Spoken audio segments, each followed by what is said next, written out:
kuhusiana na msanii wao wanapoendeshwa.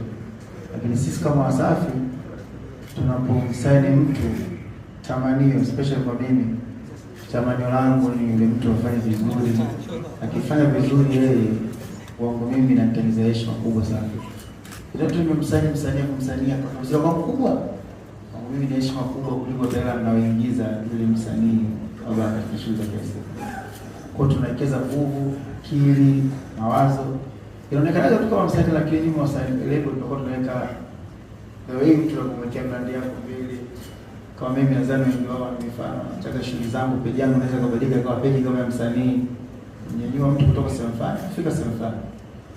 Sasa sisi tumepata bahati moja, tunamshukuru Mwenyezi Mungu katika kila msanii ambaye tumemtambulisha, kwa kazi tuliyofanya kushirikiana na yeye, waandishi wa habari na mashabiki, watu wamempokea vizuri, anafanya vizuri.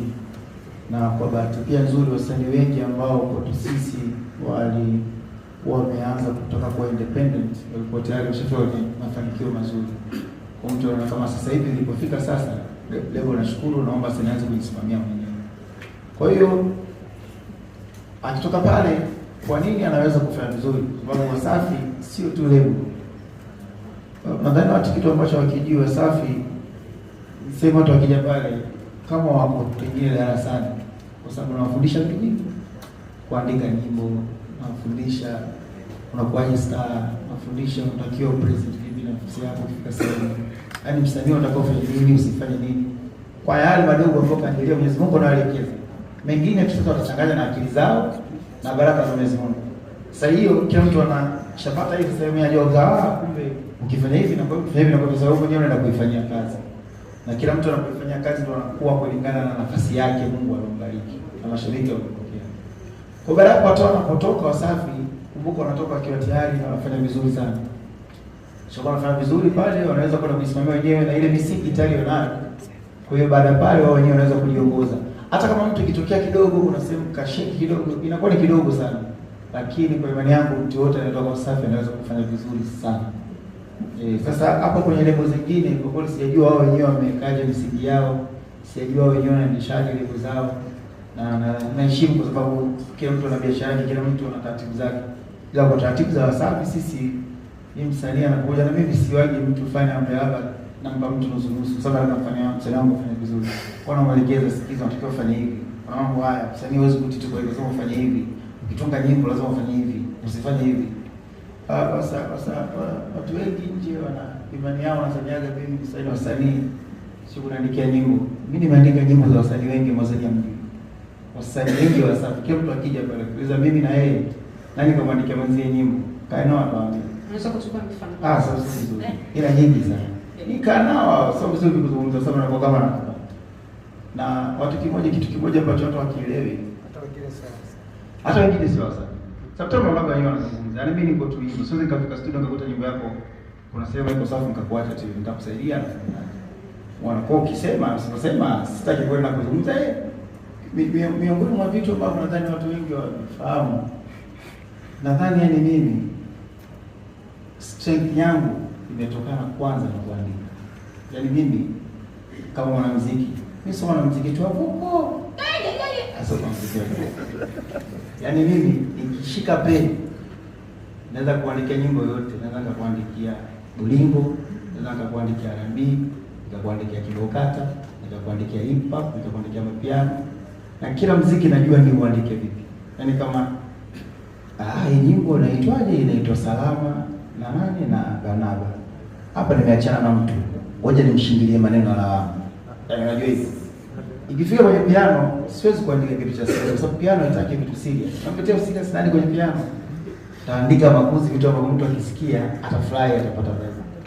Sasa kutoka kwa ukiandika nyimbo ya mapenzi ya kuumizwa, nitaandika nyimbo kama Mwambie. Nataka nyimbo ya maisha, nitakuandikia nyimbo kama Yatapita. Na ukikaa na wasanii wote hao, wewe zungumza nao, tuambie Diamond kwenye sekta kuandika rekodi. Sipendagi kuzungumza za watu. Ukitoa sana nyimbo zile za mapiano au za vipinduko, imani zao zinaona kama huyu sio mwandishi, huyu IQ yake imeisha. Kwa sababu mtu anaongea anaweza kati kama ni baba namba kuonesha kama kae mbali na mimi. Sio, umeelewa? na muziki, kila muziki kuna namna yake ya kuandika. Alafu watu wanakaa wanajidanganya, unajua Diamond yaani amefika sana kwenye biashara, ndio maana mimi sifaliwa za biashara kwa sababu nina talent. Kitendo cha mimi kisikia biti ya kwa Masava nione tu nikuandikie salamu, maana nimetumia IQ kubwa sana. Bonge fika wewe ungeanza kunieleza, unajua kusalimiana vizuri, jamani kusalimiana. Ila kwa sababu mimi na IQ na nina talent, nikifika pale kusalimia tu how are you? Unjani. Kwa hiyo unaona kama chepesi, sio chepesi talent. Goli kifika kwenye shule nitakuandikia, yani hicho ndio kinachoita talent.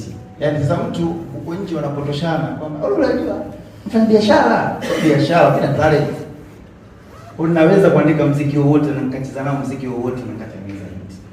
Na ndio miongoni. Yaani hiyo ndio kwanza, hiyo ndio sila yangu kuu kwenye maisha yangu ya muziki. Haya mambo mengine yote ni bwevu. Ndipo unacheza tafadhali, hizo ni madagaje ya kutengeneza ukubwa wa fedha. Lakini sila yangu kubwa ni kuandika nyimbo. Naweza kuandika nyimbo ya mimi. Si nyimbo ya mapenzi. Nyimbo yoyote, yaani ndio sila yangu kubwa. Kwa sasa ilivyo kuoneka vitu vile hapo clear vitatu. Cha kwanza, wasijidanganye kwamba mimi nafanya vizuri kwa sababu eti nawekeza kwenye biashara. Kila mtu anawekeza. Ila mimi talent yangu na IQ yangu sio ndogo, ni kubwa sana. Weka sikiza nyimbo zake, nyimbo unayoiona. Hata ukiona nimeandika kama makuzi, sio makuzi. Unashangaa tu nyimbo watu wanacheza wazungu, wanafanya nini, shule hapo na eti shuku. Zile techniques ambazo unakiwa na talent ujue unaandika nini. Umeelewa?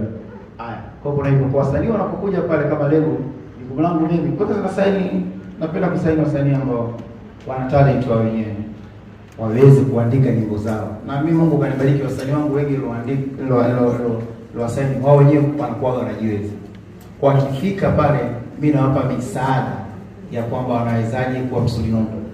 Yaani usio tu msanii wa kawaida kwa sababu kwenye soko watu wengi wanatoa nyimbo ambazo nao nyimbo zao ni nzuri, lazima uheshimu nyimbo kila mtu. Kwa hiyo unapotoa, ili maneno yasiwe mengi, hakikisha unakaza kwenye nchi. Hakikisha hapo unaweka hivi. Kwa mtu akitoka Wasafi anakuwa sio tu label, ni shule, ashajua namna kujibrand, ashajua namna ya afanye nini, akikutana na mic azungumze nini, inakuwa hivyo. Sasa kwa wengine wao sijui wao wanaendesha vipi taratibu zao na heshima na sio. Nitakuwa na maswali mawili ya mwisho kutokana na muda. Kwanza kabisa natamani kukuuliza kuhusiana na hili kwa sababu niliweka wazi na wote wanalijua mahusiano yako na Zuchu. Kuna muda tulikuwa tunadhani Diamond anaweza kawa amefanya makosa makubwa sana kuweka wazi mahusiano yake na mfanyakazi wake, tuseme msanii wako kwenye label. Baadaye tukaona umeahidi kwamba utamuoa Ramadhani ikipita, lakini watu wanakuangalia tu kwamba okay, Diamond alituahidi ataoa, lakini kaja kutoa tena ngoma kuna kule ndani inaonekana kama anasema maneno ya kurudishiwa barua na nini, watu kama wana connect dots. Kwanza kabisa, kuna regrets zozote ambazo unazo kutokana na kuweka wazi mahusiano yako na msanii wako? Lakini pia swala la ndoa, sisi tunatamani tuone mnatuheshimisha kwa nini Bongo Flava kwamba alikuwa na mahusiano na msanii wake na walifanikiwa kuoana. La kwanza. La pili, natamani kujua kama sisi tunakuona ukiwa na hali nzuri muda wote, hatujui maisha yako behind. Nimesikia story kuhusiana na msanii mmoja kutokana na kazi zake na nini, distribution company walimdhulumu na vitu kama hivyo, ana depression sana. Natamani kujua Diamond, ambaye tunakutegemea utufikishie muziki wetu mbali zaidi, kuna kipindi ulipitia depression, labda pengine watu walikuwa wafahamu, ulikuwa na kipindi kizito sana ambacho kilikufanya pengine usiwe kawaida kama ambavyo tumekuzoea, lakini sisi hatujui, tunaendelea kukudai ngoma, tunaendelea kukudai uonekane